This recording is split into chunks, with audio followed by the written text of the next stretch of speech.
Consider the following assertions. S1. For Zener effect to occur, a very abrupt junction is required. And S2. For quantum tunneling to occur, a very narrow energy barrier is required. The question is, which of the following is correct? Option A. Only S2 is true. Option B. S1 and S2 both are true, but S2 is not a reason for S1. Option C. S1 and S2 are both true and S2 is a reason for S1. And option D. Both S1 and S2 are false. In the question, he is mentioning the Zener effect and quantum tunneling. First, let us see what these are and how do they come. Consider a PN diode reverse biased at high voltages.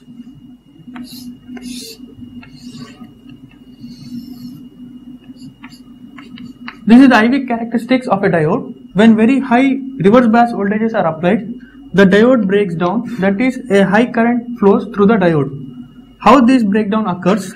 This has two reasons. One is Zener effect and the other is avalanche effect.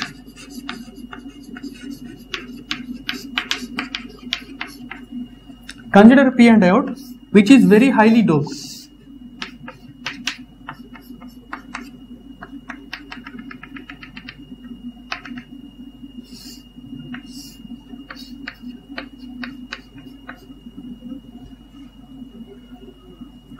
When the PN junction is reverse biased,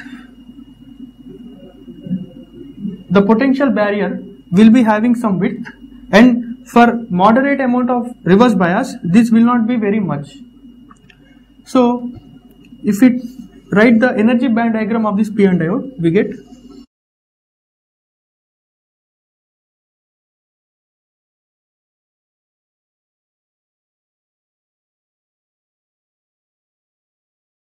considering the energy band diagram of this diode, we can see that when very high voltages are applied, the electron in the conduction band in the p side region can fall into the n-type region in this way. When the width is very short, what happens is the electron which is present in the n-type region may tunnel into the p-type region in this way. This occurs only when this width is very small and the junction must be abrupt. That is, this effect is called Zener effect. Zener effect occurs due to tunneling of electrons. Whereas avalanche effect occurs when this electron goes down the potential hill, it hits with another atom in the space charge region and creates electron hole pairs.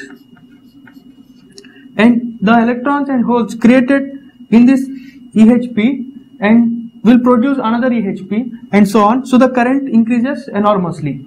In avalanche effect occurs when the space charge region is very large, so that the electron will hit enough number of atoms. The first assertion is, for Zener effect to occur, very abrupt junction is required. So only for an abrupt junction, this change in the potential will be there. So S1 is true. In the second one, for quantum tunneling to occur, a very narrow energy barrier is required. We can see here, this tunneling of electron from this side to this side of this energy band to occur, the spatial width must be very narrow. So S2 is also right. So option A and option D are eliminated. Now we will examine whether S2 is the reason for S1 or not. We know that Zener effect occurs due to quantum tunneling. So S2 will be a reason to the S1. So from the given options, the right answer is option C.